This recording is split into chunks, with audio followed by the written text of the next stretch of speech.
Today we're going to do a durability test on the BlackBerry Priv. I do durability tests on all the major flagship devices, scratch tests, burn tests, bin tests. It's nice knowing beforehand what you are getting into when you buy a smartphone. Let's start off with the scratch test.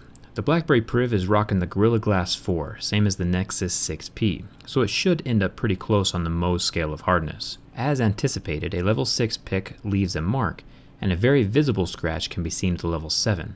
This means that the screen won't be scuffed up by car keys or coins, but will be scuffed by a razor blade, sand, or other hard objects. You can see my keys did nothing to the screen. I plan on making another video here in the near future where I catch up all my previously tested devices with this new Mohs test. I imagine that most phones will be around a 5 or a 6, but it'll be interesting to see where the outliers are and who they are. Let's jump to the back of the Priv. The back has a nice soft rubbery feel to it. When I take my keys to the back, they leave almost no mark, until here when some sharp edge of my key tore at the back. But you can see that normally keys or coins would do absolutely nothing. The sharp edge of my key was just a fluke. I think this material has some major longevity to it. It doesn't peel off when I try scraping it with my razor either. Now here's the part of the phone that I'm most disappointed in. I'm a camera guy. I love when my smartphone has a solid camera and solid lens.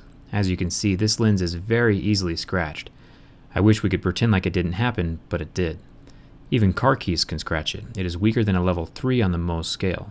Why would you not have tempered glass on your camera lens? That's like putting plastic rims on your Ferrari. Let's check out the keyboard before we jump into the burn test. It scratches just like normal plastic would, but I imagine that the phone will be closed most of the time, so scratching on the keyboard isn't a big issue. I was curious to see if any dirt or grime could get under the keys, but it is completely sealed by a solid piece of rubber, so you don't need to worry about getting junk caught under there. Let's check out the burn test. The BlackBerry Priv does have an AMOLED screen. With a bare flame resting on the screen, the pixels shut off and turn white, which is interesting because most phones turn black. The only other phone to go white was the Nexus 6P, and those pixels never recovered. But this phone, the BlackBerry Priv, does come fully back to life. You can't even tell that the pixels are ever burned. Give the BlackBerry a thumbs up for surviving the heat. I think it's an interesting test. Now I debated a lot about doing a bin test on this phone. Doing a bin test on a slider phone is about as fair as entering Michael Jordan into a first grade dunk contest. So instead, let me show you what I can do with just my 2 fingers, and you guys can decide if it bends or not. Even when the phone is closed, that little lip at the bottom of the screen wants to lift off from the bottom half. So I wouldn't trust this phone at all in a bend situation. Keep in mind that it is a slider phone though, so it can't be directly compared to the rest of the flagships.